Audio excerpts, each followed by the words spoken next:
Hi, have a great day everyone. Today guys, we will going to discuss about the Erickson psychosocial theory of development. This may not new to or should I say this may new to hear to all of you because it is not known. But we need to understand or to talk deeper about this theory because it helps a lot of things to all of us, especially to the learners or to those individuals who wants to be a professional educator someday. Now, let's proceed. The first thing that comes up in our mind is what is psychosocial theory development? Erickson's psychosocial theory is a very powerful way for building self-awareness and for improving oneself, as it helps to understand a person's learning accordingly to his or her personal differences. So all of us has a different differences, but amidst of that differences, we need to control it. We need to use it as an advantage to be able to have a better understanding and to have a good relationship among others. Then, hence it is an integral part of academics because it helps in teaching and helping others. So those individuals who wants to be a professional educator someday, they need to learn or to know how this theory of Erickson works. Why? Because it's quietly useful and helpful for them or for us to be able to be an effective educators someday. Okay, let's proceed to the history of Erickson. Erickson was a Neuro-Freudian psychologist who was accepted many of the central tenets of Freudian theory, but added his own ideas and beliefs. Okay, here is the example of his work written, entitled The Eric Erickson's Reader, Childhood and Society, The Life Cycle of Community. He was born on June 15, 1902 in Frankfurt. Then he is a professional psychologist and psychoanalyst. His nationality is German. He is a German guy, or Germany. Then he was died on May 13, 1994. Now, let me introduce to you the stages that we will going to talk deeper. These stages is what the theory of Erickson's is all about. Okay, the first stage is trust versus mistrust. Second is autonomy versus shame and doubt. Third is initiative versus guilt. The fourth stage development is industry versus inferiority. The fifth stage is identity versus confusion. The sixth one is intimacy versus isolation. The seventh one is generativity versus stagnation. And the last one, or the eighth stage rather, of development is integrity versus despair. So, the first stage is trust versus mistrust. What is this all about? This stage begins at birth and lasts until your child is around 18 months old. According to Erickson, it is most important period of your child's life. Why? As it shapes their view of the world as well as their overall personality. So we really considered, or should I say, Erickson considered this stage as the most important period of the child's life. Why? Because in this period, the child trying to recognize the things or the persons around him or her. Like, for example, the child is looking to his mother. When the child looked the face of her mother, and a lot of times, he will recognize it. And the way he know, or the way he recognized this face, he will always remember this from time to time until he grow. So that's why Erickson really considered this period or stage of development as the most important period of child's life. Now, let me show you the example of how 18 months old look like. Okay, here. this is how 18 months old look like. They're just very quietly simple, but we know that in this stage they are developing a lot of things, not just in physical, emotional, and at the same time their personality.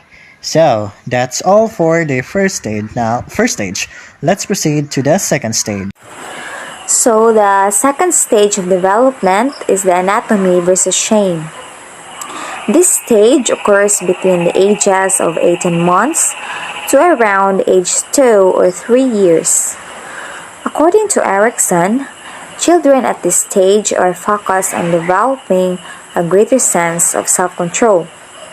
So at this point of development, young children begin to express a greater needs for independence and control over themselves and the world around. So it is wherein they began to develop their sense of personal independence and control over themselves. They learn to do important things, just like choosing what they prefer or like in terms of food, their preferences and their toys, and their taste in clothing. Also in this stage, they often feel like they need to do things independently, just like choosing what they wear and wearing it on their own, and also deciding the food that they will eat. The children at this stage of development tend to explore and put control over oneself. These children's individuality can often be frustrating for parents and caregivers. It's because this can be hard for them to control them or the children. So to foster success on this stage, parents must encourage to be supportive on their children about this matter of development. They should also provide them opportunities to work on themselves and be independent, just like letting them choose their specific clothing, their choice of food, and choice preferences. And the most importantly, or your guidance will also encourage, or the parents' guidance will also be vital in this stage. So offering reassurance and having faith in your child or child's abilities is crucial to this development, or to the sense of autonomy and confidence. While as those parents who are negative or who punish their child for just a very simple. So let me show you this picture that is an example of this stage of development, which is the autonomy versus shame. So let's move to the next one, which is the initiative, or the stage 3 of the Erickson's development, which is the initiative versus guilt. This stage occurs during the preschool years, between the ages of 3 and 5. During the initiative versus guilt stage, children begin to assert their power and control over the world through different play and other social interaction. So during this period, the central of this stage is a play, because it provides the children the opportunity to explore their interpersonal skills through the activities as their means. So in school, children plays like what it seems, and each of them begins to plan a sort of activities, make up games, and offering or initiating activities to other children. Through this concept, the children will develop their sense of initiative and a high confidence about their ability to lead others and create decisions by themselves. So in contrary, those children who has parents that treat them like a joke and restricts their initiative too much, that child or children will soon develop a sense of guilt. So this time, children were thirsty of knowledge and asked several questions of their parents.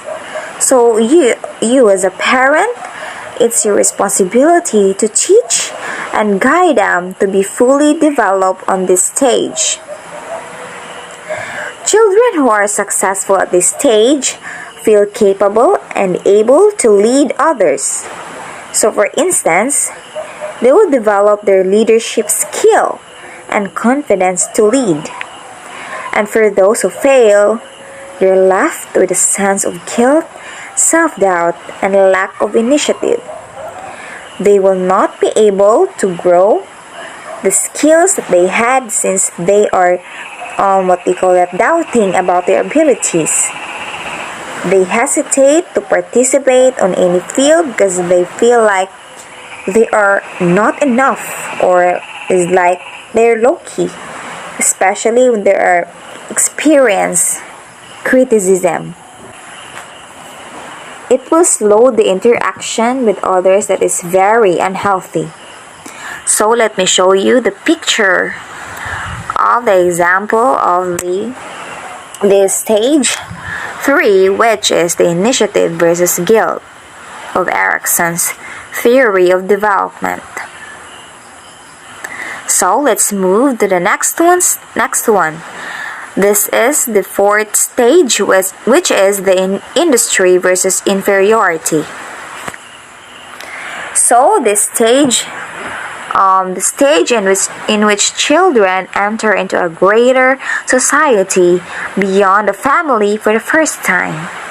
If they succeed in navigating the stage, then they are able to develop a meaningful social role to give back to society. This stage occurs during childhood between the ages of approximately 6 and 11.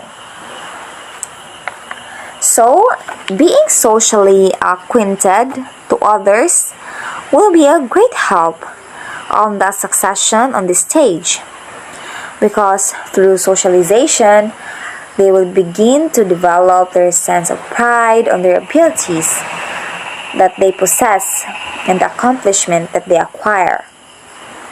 In this stage, children will tend to be competent on any demands such as both socially and academically.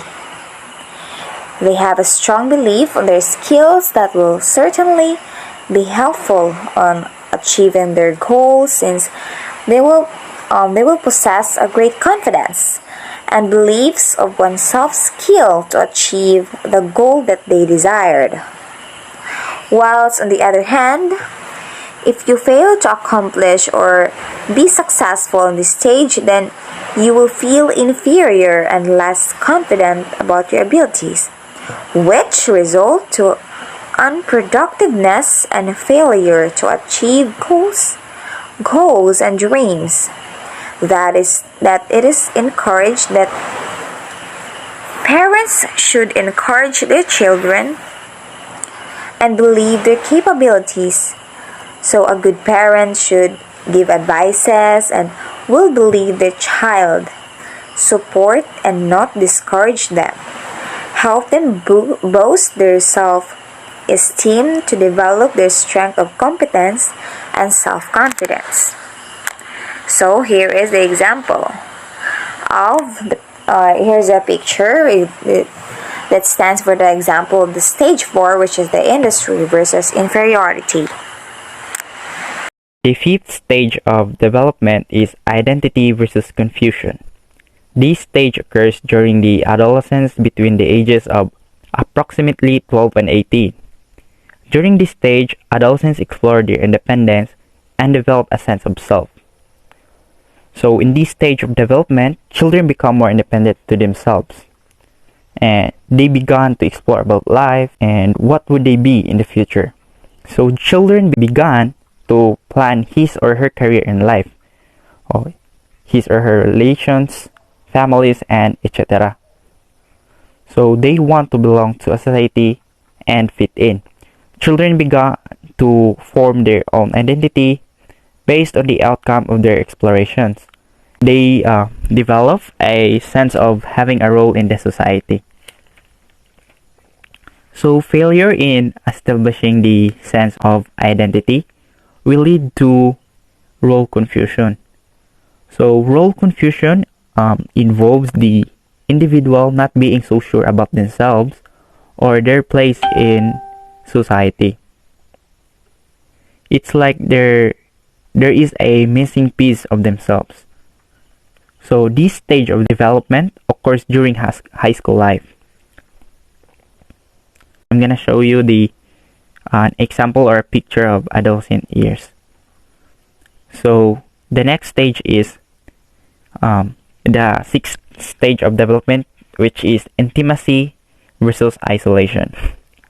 This stage takes place during young adulthood between the ages of approximately 19 and 14. The major conflict at this stage of life centers on forming intimate, loving relationships with other people.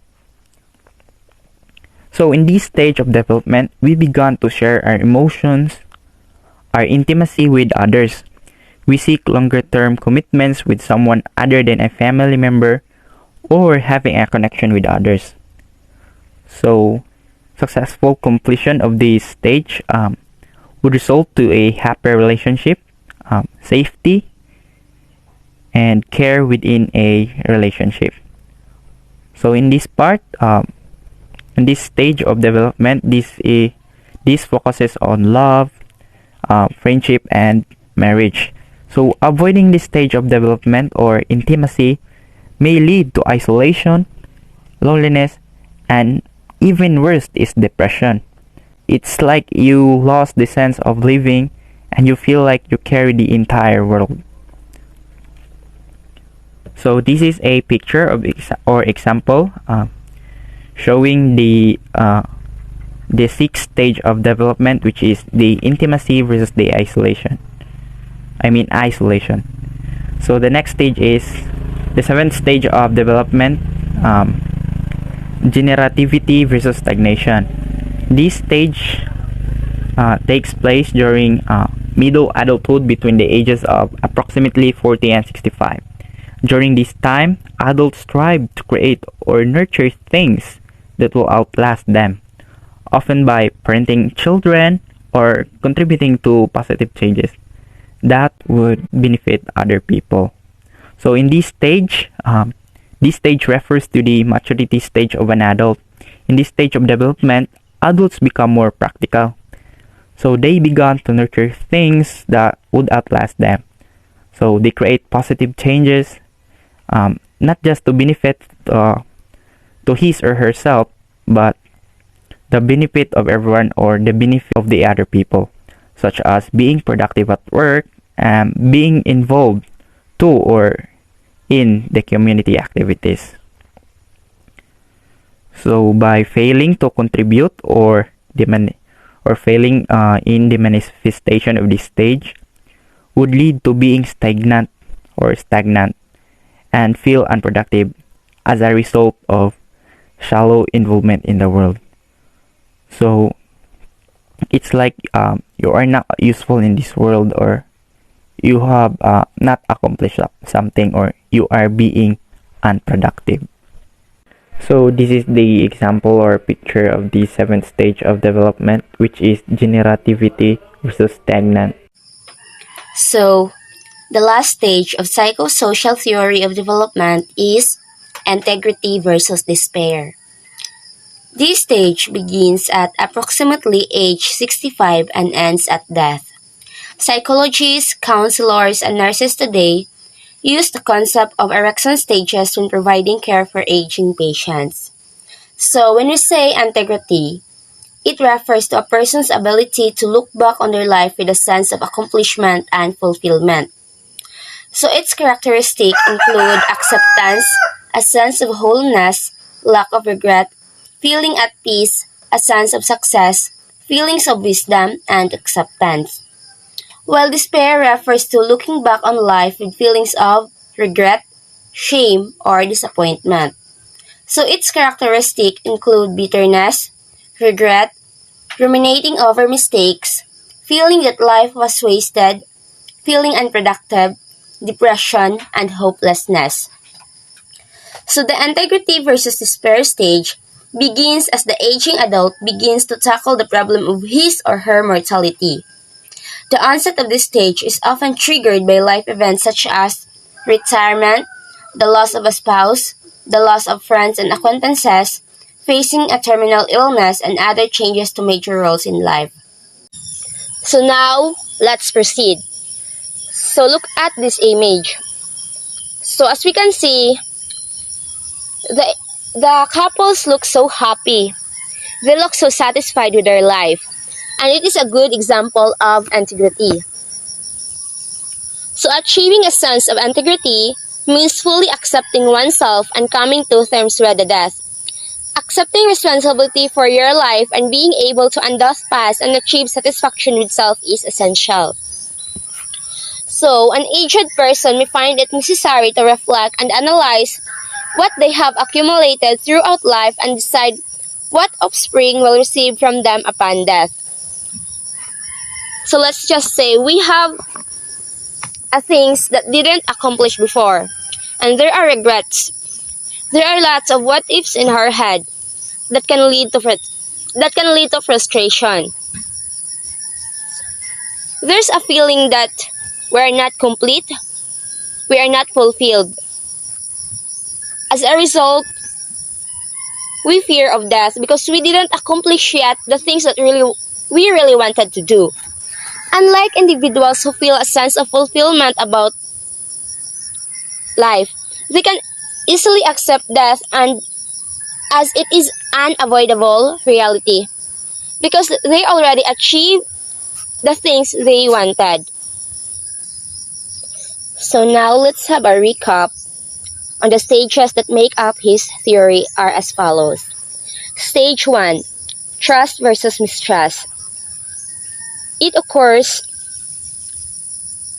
at birth and lasts until the child is around 18 months old or infancy. Autonomy versus shame and doubt is the stage 2. It occurs during early childhood. Stage 3 is initiative versus guilt. It occurs during preschool. Stage 4, industry versus inferiority. It occurs during school age. Stage 5, identity versus confusion. It occurs during adolescence. Stage 6, intimacy versus isolation. It occurs during young adulthood. Stage 7, generativity versus stagnation. It occurs during middle adulthood. And the last one, integrity versus despair. It occurs during maturity or 65 to death. So in conclusion, Erickson's psychosocial theory is a very powerful tool for self-awareness and improvement, and for teaching and helping others. It emphasizes the sequential significance of the 8 character-forming crisis stages. The concept also asserts that humans continue to change and develop throughout their lives, and that personality is not exclusively formed during early childhood years. It is certainly a view that greatly assists encouraging oneself and others to see the future as an opportunity for positive change and development. Instead of looking back with blame and regret, the better that people come through each crisis, the better they will tend to deal with what lies ahead. Everyone can change and grow, no matter what has gone before. And as ever, understanding why we are like we are, gaining meaningful self-awareness is always a useful and important step forward. So, Erickson's 8 stages of life is a guide to assist individuals in discovering who they are. Each individual will experience these 8 stages at levels, as some individuals mature faster than others, while others may have a slow progression of maturity and find themselves stuck in certain stages for a long periods of time, perhaps even repeating different stages. Nevertheless, Erickson's stages life are the presumption of understanding an individual's entire lifespan from birth until death. In the same manner, these eight stages aid individuals in finding their full identity and ego. Every individual will successfully complete each stage of development in time and discover their true identity. So Erickson's psychosocial theory of development considers the impact of external factors we face as an individuals as we undergo the transition into parenthood, relationships, and social involvement, as well as the effects has on personality development from our childhood and things we've experienced throughout adulthood. And that would be all. Thank you.